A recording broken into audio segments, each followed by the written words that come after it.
Mga kapuso, maliban sa mga syudad ng Taguig at Makati, inaangkin din ng bayan ng Pateros ang Fort Bonifacio. At kaugnay po nito, makakapanayam natin ngayong umaga si Pateros Mayor Joey Medina. Good morning po, Mayor. Magandang umaga, Kara. Magandang umaga sa lahat. Okay, ang akala ng lahat, ang naglalaban-laban lang dito sa jurisdiction sa Fort Bonifacio ay ang Taguig at ang Makati. Pero may claim din pala ang Pateros. Sa totoo lang, mas nauna nag-file ang bayan ng Pateros. In fact, 1991 ay nakafile na yung kaso ng Pateros para mabawi itong lupang ito.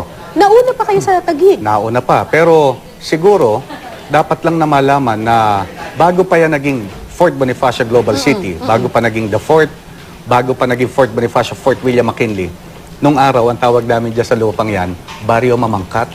Barrio Mamangkat. Dahil noong mga panahong mga 1800s hanggang early 1900s, yan ay isa sa 5 baryo ng bayan ng Pateros. Sa katunayan, maniwala ka ba, pati nga yung mga sedula dyan, yung mga birth certificate, sa amin kinukuha. Ngayon, noong 1902, yung lupang yan, siguro maipakita ko sa iyo kung pwede, dala-dala ko ngayon dito yung mapa. No? Mga kapuso, kasi ang dahilan kung bakit may ganitong klaseng agawan ay dahil magkakatabi lang yung mga bayan ng Pateros, ng Taguig, ng Makati.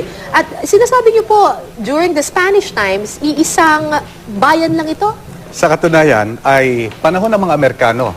Ang taon ay 1903, gumawa ang Philippine Commission. Noong panahon na yon, tayo ay pinangungunahan ng Governor General ng United States. Ang tawag ay Philippine Commission Act 942. Ito yun. Ito ang kopya nun. Itong dokumentong ito ay galing sa Library of Congress ng Amerika.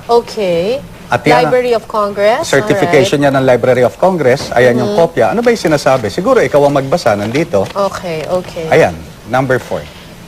Okay, anong year po ito? 1903. Nakasulat dito, 1903, Philippine Commission. Ayan, ito. Page 154, the municipality of Pateros shall consist of its present territory and that of the municipalities of Taguig and Muntinlupa with the seat of the municipal government at the present municipality of Pateros. So, ibig sabihin, nung panahon na yan, ang bayan ng Taguig, ang bayan ng Muntinlupa, bayan ng Pateros, isang bayan lang. Ang pangalan, Pateros. Ang munisipyo, seat of government, nasa Pateros.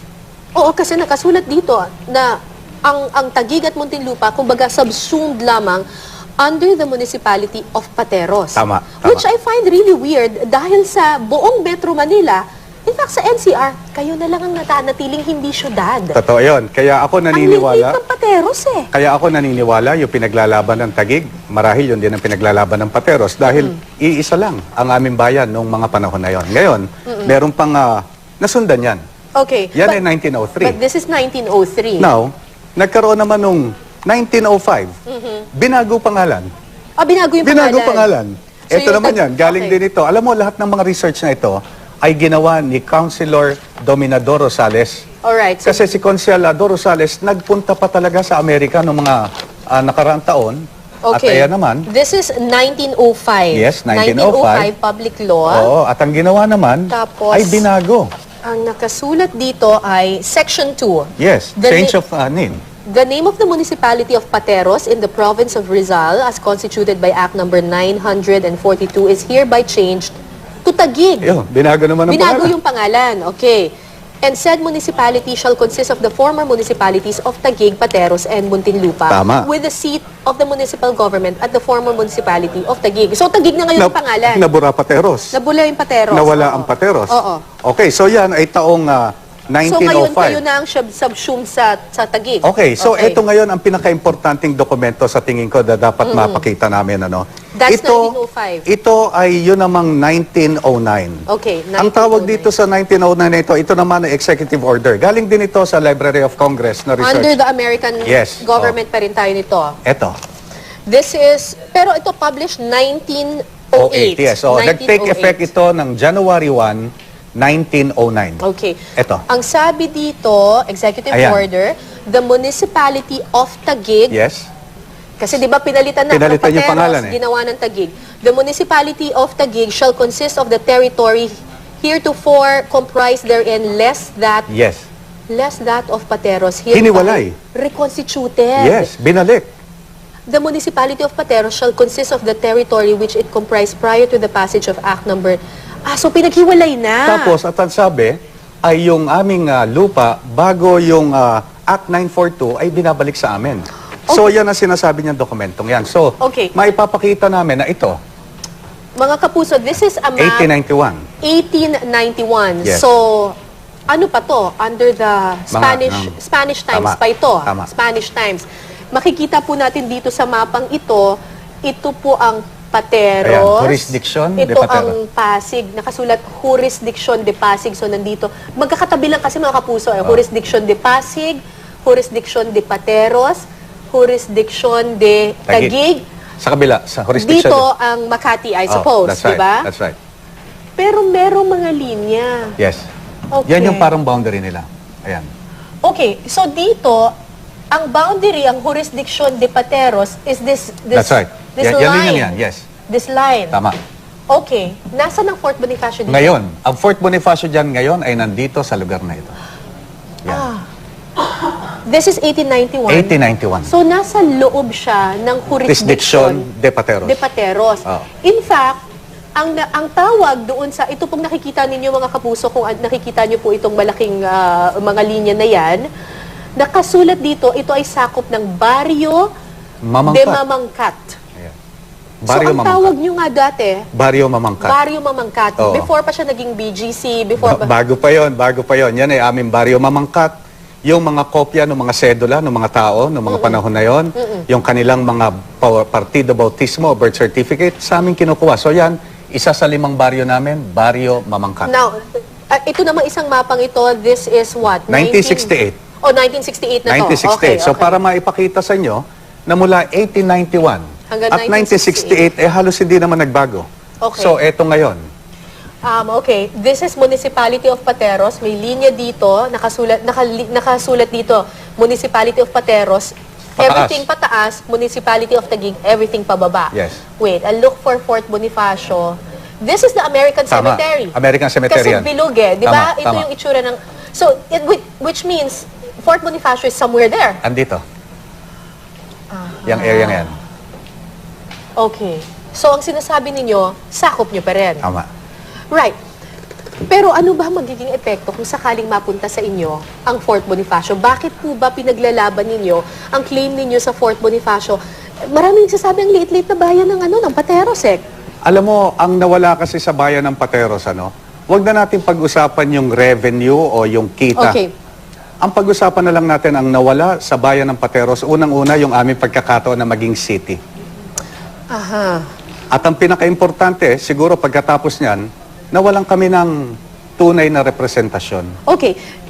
Nawalan kayo ng pagkakataon na maging syudad kasi lumiit ang jurisdiction ninyo? Pag tinignan ninyo ang lahat ng dokumento, tignan ninyo ang lahat ng official census hanggang ngayon, nakalagay land area ng Pateros dapat 1,040 hektarya, 1,040 hectares. Okay. Pero ngayon, that's big, ha? Ngayon, ang lugar na aming nasasakupan ngayon ay under your jurisdiction. Under our jurisdiction, 184 hectares. So ano nangyari dun sa almost 900? Ayun nga, yun ang pinaglalabanan na lupa sa That's Fort Fort Bonifacio. That's right, that's right. So ngayon ang Pateros 184 lang, 184. pero ang land area niyo 1,000. Dapat 1,000. So, yung 184 hectares, malaki pa yung eskwelahan na University of the Philippines sa Diliman. Dahil yun, mahigit 4 na hektarya. Imaginin mo, ganun kami kaliit, mula dulo, mula boundary hanggang sa dulong boundary, malalakad mo, lakad siguro mga 15 minuto, 15 At kapag minutes. napunta sa inyo ang Fort Bonifacio, may chance na maging city ang Pateros. Yes, magkakaroon kami ng chance na maging syudad at higit sa lahat yung representasyon, magkakaroon kami ng sariling congressman at siyempre, ito ginagawa namin, Kasi ang Tara. congressman nyo ngayon ay Ang congressman namin, Taguig Pateros. hindi lang Taguig Pateros, kung hindi, congressman ng Pateros at 12 barangay ng Taguig. Okay, okay. Kami sa Pateros lang, sa distrito lang namin ganyan. Congressman ng isang bayan Pateros at 12 barangay ng Taguig. Kaya sa amin, liliwanagin ko lang, ang ginagawa namin ito ay pakikipaglaban para doon sa karapatan ng aming mga ninuno na magsasaka sa lugar na yan, karapatan ito ng aming bayan at di ba sabi nga ng ating Pangulong Noynoy Aquino, ang gusto raw nila ay inclusive growth. Ang economic growth, maramdaman ng lahat. Sa akin, dito sa kaso na pinag-uusapan na ito ng Taguig at Makati, siguro sa aking palagay, hindi maganda yung isang syudad lang ang makikinabang. Hindi maganda yung isang syudad lang ang mananalo at lahat talo na. Sa akin, ito ang pagkakataon para ang Fort Bonifacio magamit natin para umunlad ang buong Metro Manila at umunlad din sa pagtulong sa buong bansang Pilipinas. Okay, may mga ilang nagsasabi na kaya lang yun lang naman yan pinag-aagawan ngayon kasi na-develop na marami ng revenue na pumapasok. Katulad ng binanggit ko kanina, ang aming pinaglalaban, hindi lang yung pera, hindi yung pondo, kung hindi yung pagkakataon naming umunlad at pagkakataon naming makasabay doon sa pag-uunlad na nakikita sa iba't ibang syudad sa ngayon. And to take what the map says is yours. Sa katunayan, ang mga ebidensya, ang mga merito ng kaso, ang mga mapang ito magpapatunay kung ano ang aming pinaglalaban. Ngayon, ang Metro Manila, 16 na syudad. May isang nalalabing munisipyo, yung bayan ng Pateros. At sa tingin nyo, pag nakuha nyo yung Fort Bonifacio, Umaasa kami na dahil dito sa Fort Bonifacio, dahil dito sa usaping ito, magkakaroon kami ng tsansa na pagkakataon na makasabay sa pangunlad ng aming mga kapitsyudad. Medyo malalaki po yung mga syudad na kakabanggain nyo. Hanggang saan po pupunta ang Pateros para ipaglaban ng inyong claim sa Fort Bonifacio? Alam mo, sa totoo nga, pag pinag-uusapan itong kasong ito, parang nanliliit ako Dahil ang lalaki, ang yayaman ng Makati, ang Nantagig, pero kung titignan natin, yung David and Goliath, naniniwala ako, mapansin naman. At sa bandang huli, manaig kung ano yung mga sinasabi ng ebidensya na nakikita natin. Maraming salamat po, Pateros Mayor Joey Medina. Thank you, sir. Salamat. Salamat po.